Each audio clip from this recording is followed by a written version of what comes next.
Alright, let's Dokkan. So today we're gonna look at the new LR Carnival units that are coming out and should be next 24 hours locally for me at least, Eastern Standard Time. But first we're gonna look at the new Trunks. So he is called Hope at the End of the Deadly Showdown, Super Saiyan Trunks. He has a lot of categories. Definitely buffing some teams that need help, right? We got Entrusted Will, Revenge, Battle Wits. Time Travelers is starting to peak up with these new units we just got, so he's on definitely a lot of good categories. And but yeah, we'll start to explore more of his kit. All right, so like I was just saying, so his leader skill is Time Travelers categories, key three, and full stats 200%. So he is a Carnival LR, so therefore he is leading a 200%, just one category leader skill. But Time Travelers is a very good choice, I think, for this leader skill because this is going to cover these future Trunks. This is going to cover the Vegeta and Trunks. The new Vegito units are on there. Goku and Vegeta, if we get future Dokkan Fest from the future saga, which I imagine we will. Then you have all the Goku Blacks, the Corrupted Zamasu, the Fusion Zamasu. So a very good leader skill. Also to note, most of the heroes units that come out in November are also on Time Travelers. So all in all, I think he has a very good leader skill. And let's move on to look at the rest of his kit. All right, so his super attacks. His regular 12 key raises attack and defense for one turn and causes colossal damage to the enemy. So there's a 30% raise to both the stats. And then his ultra super attack, his 18 key Shining Slash.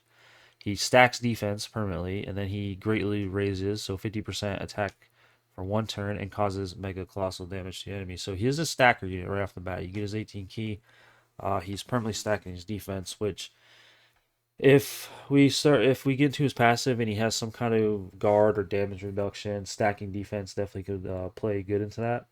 Depending how high his defense can stack and how quickly you can get to high numbers, because most of these events nowadays, especially because bosses hit so hard, it doesn't just come down to as simple as if you have guard or damage reduction, right? You need one or both of those options with a high defensive stat to really tank these bosses, especially their super attacks. So the next phase, we're gonna look into his passive and see what they're gonna give us on it. Oh boy, look at this paragraph. So his passive skill is the hope of the residents of this planet. So activates his entrance animation upon entry once only. So he does have an intro animation, key +3, and launches an additional attack that has a great chance of becoming a super attack for 4 turns from the start of turn. So he's getting key +3, and then he for 4 turns. So two of his rotations he's on, he has a 70% chance to additional super attack, which is pretty good. And then he gets also key 3 and attack and defense plus 150% of stats, plus an additional attack plus 100% when performing a super attack, plus an additional key +1 up to 5, and defense +10 up to 50% with each attack performed. So this is good because he does have, just from reading his intro, right, he has kind of built-in additionals. And because he is a physical unit, even at 55%, he gets the 10% chance for additional in his hidden potential system. So he has potentially pretty good quick build up to his stats. And then notice how it says, but it does say when with each attack performed to build up his stacks. So that's kind of good because you're not dependent on his super attacks to build up that extra key and the defense up to 50%. He also reduces damage received by 10% within the same turn with each super attack performed up to 30%. So he kind of works and like a reverse role as the sixth anniversary unit Vegeta, right? Who would get hit and build up a damage reduction for that turn. Except this Trunks, with each attack he does, uh, my bad, with each super attack, so this one is dependent on super attack perform, he builds up to 30% damage reduction. And this is what I was saying in the beginning, right?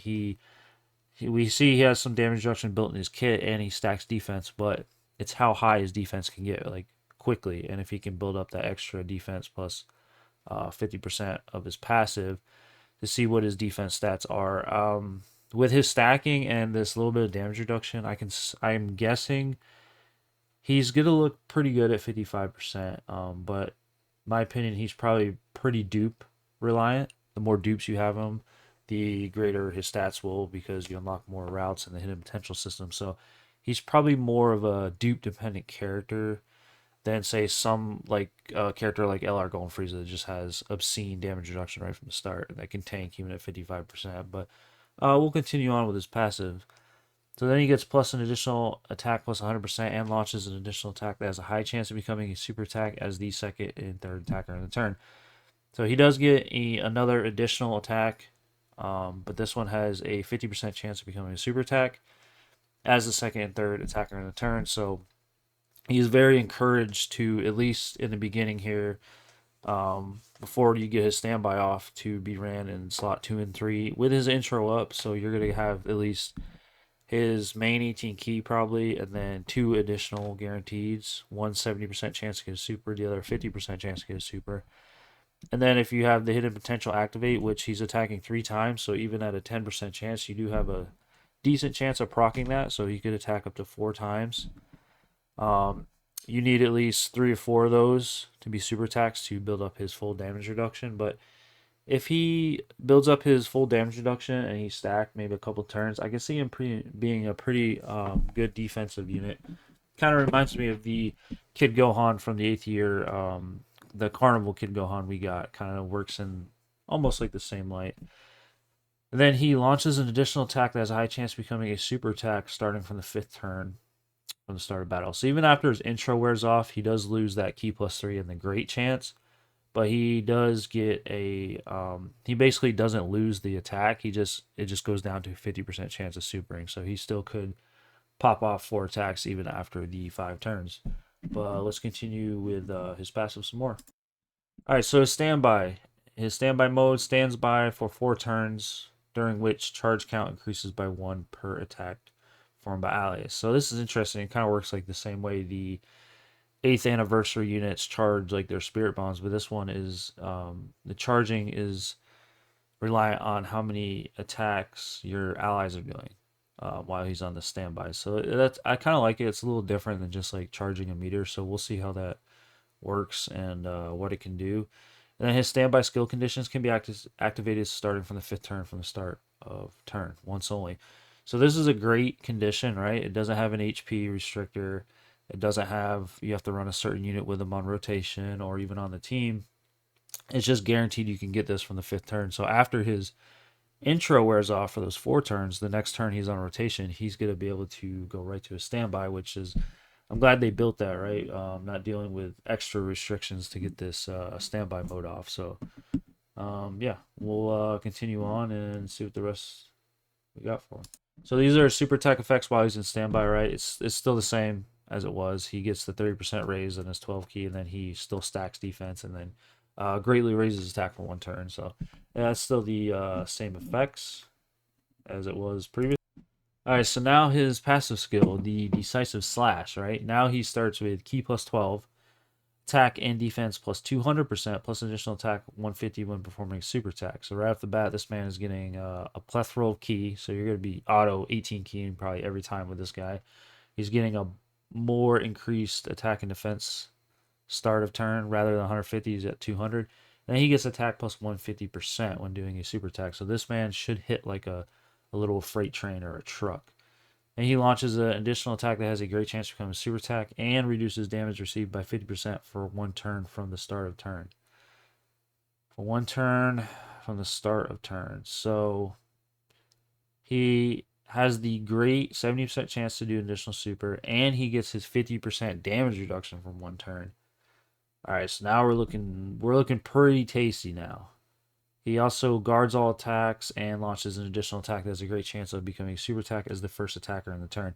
So he resembles at this point like the JP full power Super Saiyan 4 Goku, right? When you get out of Oob and your first turn you have that 50% damage reduction and guard in slot 1. So this Trunks is like a mirror of that. And I think this guy is going to be hitting really hard. And then after that, he still has his guard. He loses the 50% damage reduction, but he still has the guard in slot 1, which is good if, depending, we have to see how his defense has stacked this event, see how high it's gotten. But he's looking really good so far. Launches a just super attack with 5 or more key spheres attained. Randomly changes key spheres of certain type to rainbows. So he is a rainbow orb changer in this mode, and he's going to get a guarantee super with 5 or more key spheres attained. And he should automatically get that, it being a rainbow orb changer. If you run a couple on your team, all your units have no problem getting like massive amount of key what they need. So he's getting at least his 18 key off, which he stacks permanent defense on that, and then you get him 5 keys, he's getting another additional 30% defensive raise on his 12 keys. So all in all, I really think this unit, I think he's going to do well, but I do think he is dupe dependent. Obviously, the more dupes, the greater his defense will be after stacking and everything. So we'll see how he looks at 55%, but he's definitely a more dupe reliant character. The next character we'll look to is the Gohan. So I'll skip through and we'll look at the Gohan's kit. All right, guys, we're back. Sorry, I actually queued some, a little background music now for the second part. But this is the second Carnival LR, right? It is Super Saiyan Gohan Future. I'm kind of with probably a good chunk of the community, right? We were kind of expecting a new Rose, Goku Black, or something like that. Another villain, a strong villain character, especially to help out Corrupted Zumasu's team, just because villains need the help. We always get super characters all the time that are pretty good, pretty busted sometimes. So villains definitely need help out there. Sometimes when villains release, they got wonky kits, they get shafted, so a little bit of disappointment, but we're looking to see how good this Gohan's kit is. Alright, so beginning Gohan's kit, let's see what categories he's on, right? He's on Android / Cell Saga, which is a big buff, especially on JP to the Trunks' team. Entrusted Will, Connected Hope, All Out Struggle. Definitely categories that need help, so any kind of units, especially strong ones that can buff those categories, are good. Bond and Master and Disciple, cool. We're getting, the Trunks. You got the Orange Piccolo. You got the Beast Gohan, so that's cool with that. He's also on Transformation Boost, so that's cool. And then notice how this is a Dokkan original, like his animations, and there's big hype about it because during his animation, right, you get the Piccolo and the Goku in the background of him doing the attack. So that was a really cool idea that they did. I'm kind of glad they did it. But his leader skill, Indomitable Fighter, right? He's a Future Saga category, Key 3, and 200% all stats. So he leads Future Saga just straight up. I will say, with the celebration, Future Saga is looking pretty good now. And I'm kind of excited to run like a full Future Saga team with these new units, especially with the support ones we got, and then the new Vegito. So I think it's going to be a really, really good, sick combination. But further ado, let's look into more of his kit.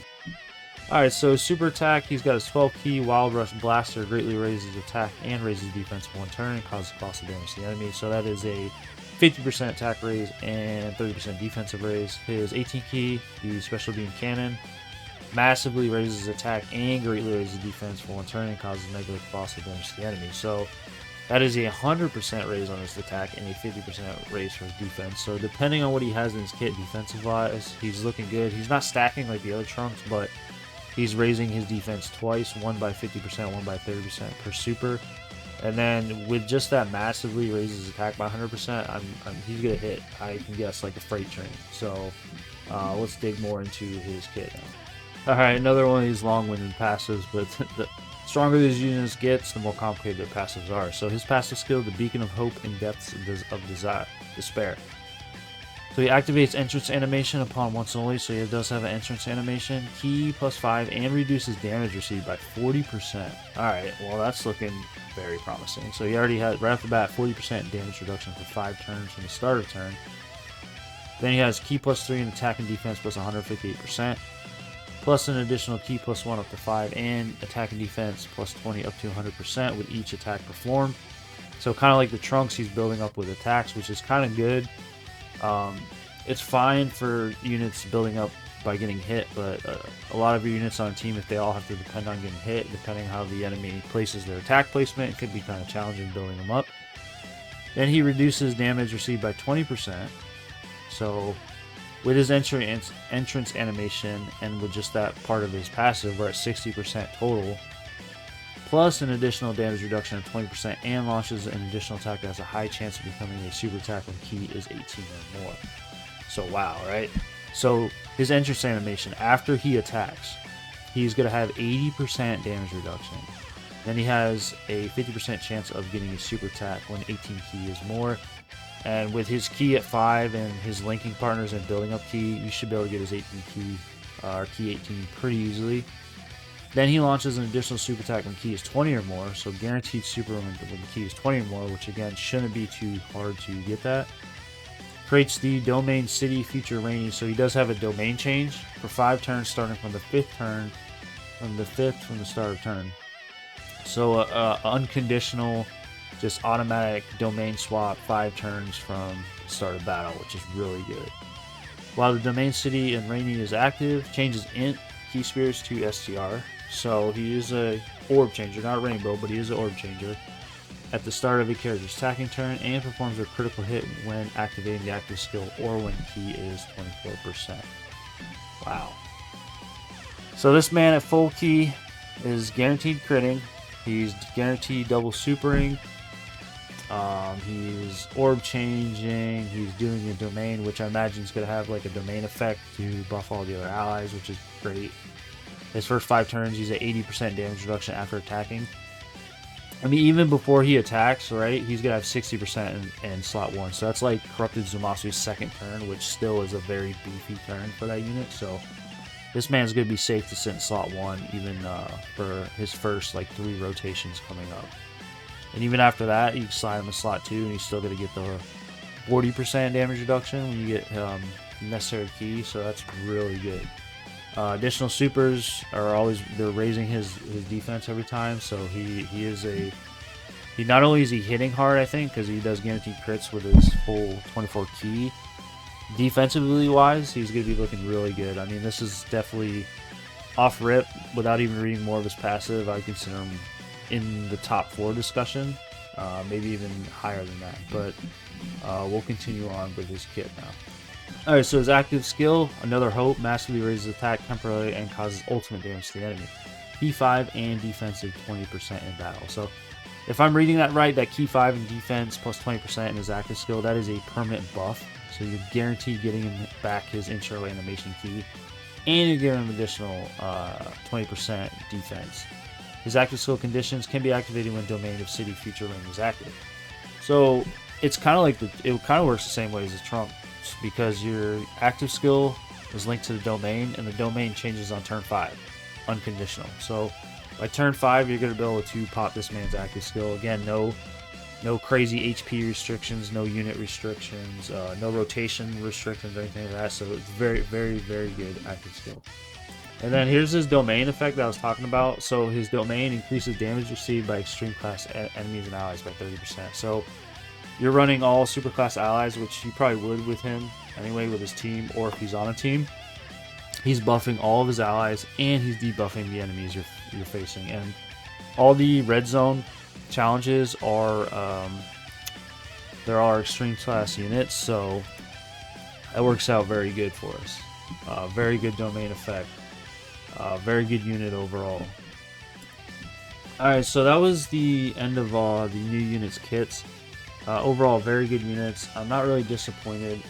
A little bit disappointed just because we're not getting a villain, but these carnivals look very strong, very strong. They're, unlike the carnivals we got in Worldwide last year, those ones were definitely weaker than the Part 1s, and Gohan looks stronger than both the Part 1 Dokkan Fest we got, and Trunks we have to see in contention. I mean, to me, he might be battling Vegeto's spot just because the utility, the damage reduction, the guard after standby, seeing how the charge counter works and how much damage he can do. He might just be like a one-hit quitter at the end of that, and then how high his defense can stack when he's stacking. But that was the new characters kits, and like I said, the next like 24 hours or so, the characters should be out. So yeah, I'm excited to hopefully pull them. But as always, thanks for stopping by. Make sure to Dokkan safely, and like and subscribe if you want to see more content. Leave me comments if you want to see exclusive runs or anything like that. But yeah, thanks for watching.